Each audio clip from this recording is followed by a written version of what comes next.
నమస్తే అండి, ఎలా ఉన్నారు అందరూ? బాగున్నారా? నేనైతే బాగున్నానండి. మీ అందరికీ అమ్మవారి ఆశీస్సులు ఎల్లప్పుడూ ఉండాలని కోరుకుంటూ, మీకు రోజు రోజుకి డబ్బు సంపాదన పెరగడానికి, అలానే మనలో వశీకరణ శక్తి పెరగడానికి, ఇంకాను ఆకర్షణ శక్తి పెరగడానికి చేసుకునే ఒక పరిహారం గురించి అయితే ఇక్కడ చెప్పబోతున్నాను. అసలు మనలో ఆకర్షణ శక్తి అనేది దేనికి, వశీకరణ శక్తి దేనికి, ఇవన్నీ కూడా నేను క్లియర్గా వీడియోలో అయితే చెప్తానండి. వీడియోని అయితే ఎక్కడ స్కిప్ చేయకుండా ఫుల్గా వాచ్ చేయడానికి చూడండి. ఇక లైక్ ఇవ్వకుండా ఉన్నవారు ఎవరైనా ఉంటే లైక్ ఇవ్వండి. సబ్స్క్రైబ్ కాకుండా ఉంటే సబ్స్క్రైబ్ చేసుకుని నోటిఫికేషన్ మీకు చేరేలా ఆల్ అనే ఆప్షన్ని క్లిక్ చేసి పెట్టుకోండి. ఇక లేట్ చేయకుండా పరిహారం మాటకి వెళ్దాము. ఈ పరిహారాన్ని అయితే ప్రతి ఒక్కరు కూడా చేసుకోవచ్చండి. వీరు చేసుకోకూడదు అనేది ఏం లేదు, ప్రతి ఒక్కరు కూడా చేసుకోవచ్చు. ఇక ఆడవారు నెలసరిలో ఉన్నప్పుడు మాత్రం చేయకూడదు. అలానే కుటుంబంలో ఎవరైనా మరణించి ఉండి దీపం పెట్టే అవకాశం లేకపోతే ఈ పరిహారం చేయొద్దు. మహిళ ఉన్నా కానీ చేయకండి. ఇక పరిహారానికి కావాల్సినవేంటో ఇక్కడ చెప్తానండి. ఇక్కడ ఖచ్చితంగా ఈ కుంకుమ కావాలండి. కావాల్సింది మనకి ఖచ్చితంగా కుంకుమ కావాలండి. ఈ పరిహారాన్ని అయితే మీరు శుక్రవారం రోజున చేయాలి. అది కూడా సాయంత్రం 7 గంటలు దాటిన తర్వాత చేయాలి. అయితే ఈ పూజా పరిహారాన్ని చేసేటప్పుడు మాత్రం ఏ బట్టలు మనం ధరించి చేయాలి అనేది కూడా చెప్తానండి ఇక్కడ. మీరు శుక్రవారం రోజున చక్కగా స్నానం చేసుకొని సాయంత్రం 7 గంటల నుంచి ఈ పరిహారాన్ని మొదలు పెట్టాలి. ఈ పూజా పరిహారంలో ఎర్రటి బట్టలను కట్టుకోవాలి. మీరు రెడ్ కలర్లో ఉన్న శారీస్ కట్టుకోండి, లేదంటే కాంబినేషన్తో అంటే రెడ్ అండ్ కాంబినేషన్స్తో ఉన్న బట్టలైనా సరే కట్టుకోవచ్చు. అసలు మా దగ్గర రెడ్ కలర్ బట్టలే లేవండి మాకు అంటారా? కనీసం మీకు చున్నీ ఉంటుంది కదండి, రెడ్ కలర్ చున్నీ అయినా ఉన్నా కానీ అదైనా సరే వేసుకొని చేసుకోవచ్చు. అదే మగవారు అనుకోండి, కుదిరితే రెడ్ కలర్ బట్టలు కట్టుకోవడం చేయండి. లేదంటే కనీసం కర్చీఫ్ని అయినా సరే, అంటే రెడ్ కలర్తో ఉన్న కర్చీఫ్ని అయినా సరే పెట్టుకోండి. అంటే ఆడవారు కానీ మగవారు కానీ కనీసం రెడ్ కలర్ క్లాతులు లేవండి కట్టుకోవడానికి అంటే రెడ్ కలర్తో ఉన్న కర్చీఫ్ని అయినా సరే మీరు కొనుక్కొని ఈ పరిహార విషయంలో వాడాలండి. మీ దగ్గర పెట్టుకొని వాడాలి. ఉంటే కనుక చక్కగా మీరు రెడ్ కలర్ బట్టలు కట్టుకొని ఈ పరిహారాన్ని చేయాలి. ఇక ముందైతే మీ పూజా మందిరంలో లక్ష్మీ అమ్మవారి పటం కానీ, లేదంటే దుర్గా అమ్మవారి పటం కానీ ఎవరైతే ఉన్నారో, లేదంటే లక్ష్మీ అమ్మవారి విగ్రహం ఉన్నా పర్వాలేదండి, తీసుకొని ముందుగా మీరు ఒక ఎరుపు రంగు క్లాత్ తీసుకోండి. ఇంకా మీ ఇంట్లో శ్రీచక్రం ఉన్నా కానీ అదైనా సరే పెట్టుకొని ఇక్కడ పరిహారాన్ని చేసుకోవచ్చు. ముందైతే మీరు ఒక ఎరుపు రంగు క్లాత్ తీసుకోండి, కొత్త క్లాత్ తీసుకోండి. మీరు ఎక్కడైతే పూజ చేసుకుంటారో అక్కడ ఈ క్లాత్ని ఈ విధంగా పెట్టండి. ఈ విధంగా పెట్టిన తర్వాత లక్ష్మీ అమ్మవారి ఫోటో ఉంటే అక్కడ పెట్టండి, లేదంటే విగ్రహం కానీ శ్రీచక్రం కానీ ఉంటే కనుక ఆ క్లాత్ మీద పెట్టండి. ఈ పరిహారం చేయడం వల్ల మీలో ఒక వశీకరణ శక్తి, ఆకర్షణ శక్తి, అంటే ధనాన్ని సంపాదించడానికి ధనాన్ని ఆకర్షింపచేసేలా ఒక శక్తి అనేది వస్తుంది. మీరు బయటికి ఒక వ్యాపారం చేస్తున్నారు, ఉద్యోగం చేస్తున్నారు, దానిలో మీకు లాభాలు వచ్చి డబ్బులు రావాలంటే ఖచ్చితంగా మీలో ఒక వశీకరణ శక్తి, ఆకర్షణ శక్తి అనేది ఉంటే అవతల వాళ్ళ దగ్గర మీ పనులు పూర్తయిపోతాయి.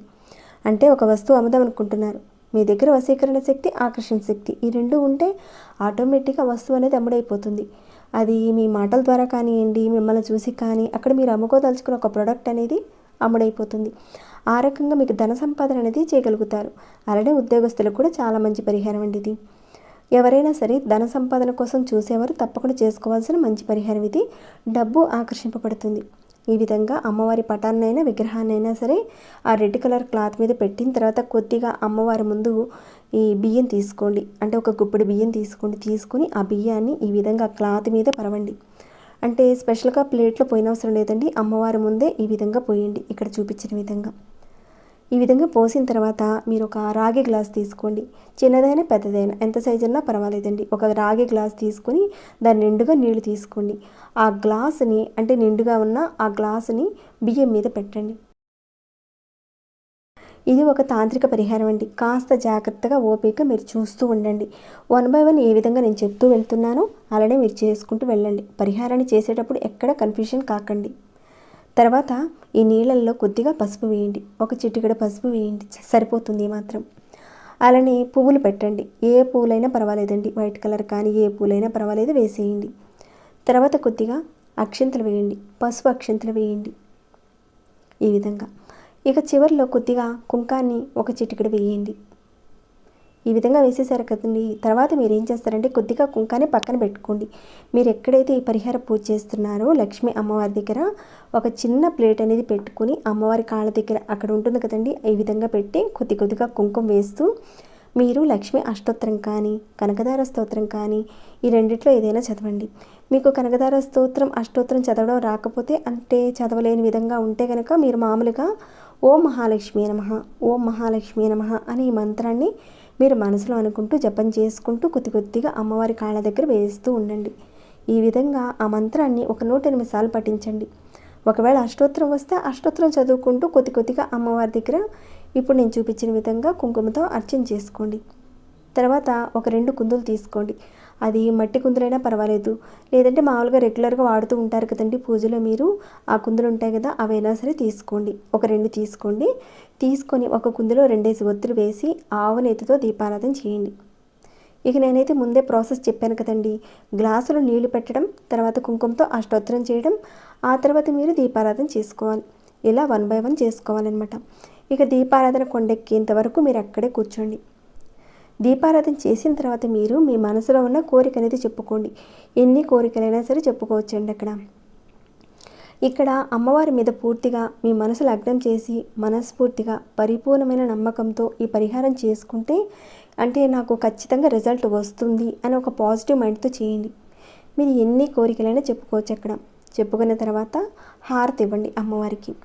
ఇక హారతి ఇచ్చిన తర్వాత మీరు అక్కడ వెలిగించిన దీపారాధన ఉంది కదండి, అది కొండెక్కేంత వరకు కూడా మీరు అక్కడే కూర్చోవాలి హారతి ఇచ్చినా కానీ. ఇక ఎవరితోనూ మాట్లాడకండి, ఇంట్లో వాళ్ళతో కానీ ఎవరితో కూడా మాట్లాడకండి. ఆ సమయంలో పూర్తిగా మనసు అనేది లగ్నం చేసి అమ్మవారి మీద ఈ పరిహారం చేయండి. ఇక మీరు కుంకుమతో అష్టోత్తరం చేశారు కదండి, ఆ కుంకుమ ఉంది కదండి, ఆ కుంకాన్ని ఒక డబ్బాలో స్టోర్ చేసి పెట్టుకోండి. తర్వాత మీరు ఏం చేస్తారంటే, తీసి పెట్టుకోండి. తీసి పెట్టుకున్న తర్వాత ఒక కొత్త ఎరుపు రంగు క్లాత్ అనేది తీసుకోండి. ఈ మాత్రం చాలండి, కాస్త సరిపోద్దండి.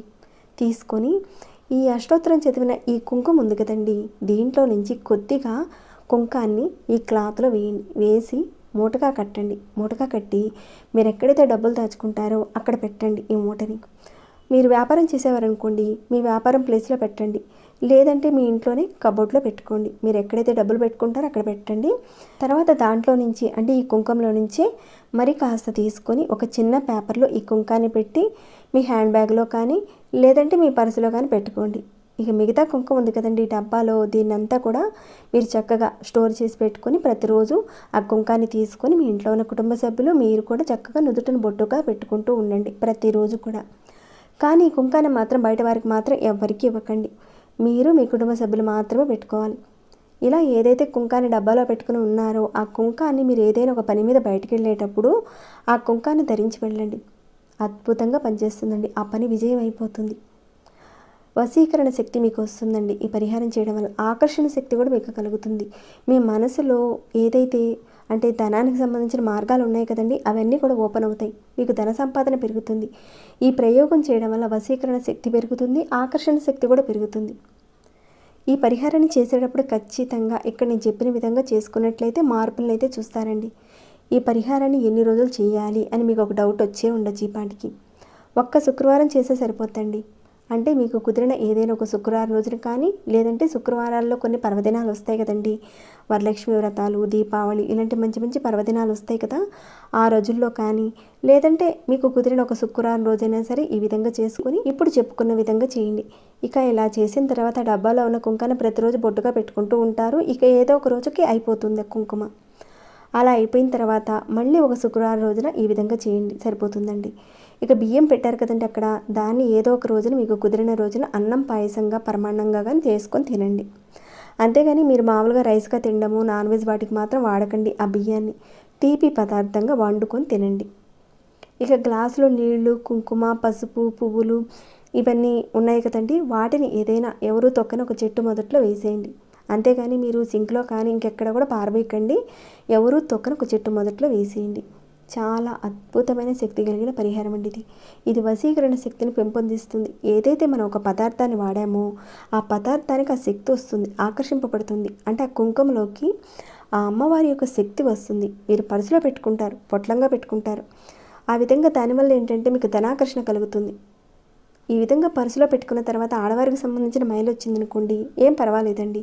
ఎలాంటి సమస్యలు వచ్చినా కానీ పర్వాలేదు, మీరు తీయనవసరం లేదు. ఆ బ్యాగ్లోనే అలానే ఉంచుకోవచ్చు. ఇక చాలా రోజుల తర్వాత ఇక పేపర్ పాడైపోయింది అని మీకు అనిపించినప్పుడు మళ్ళీ కొత్త పేపర్లో ఆ కుంకాన్ని షిఫ్ట్ చేసి పెట్టుకోండి.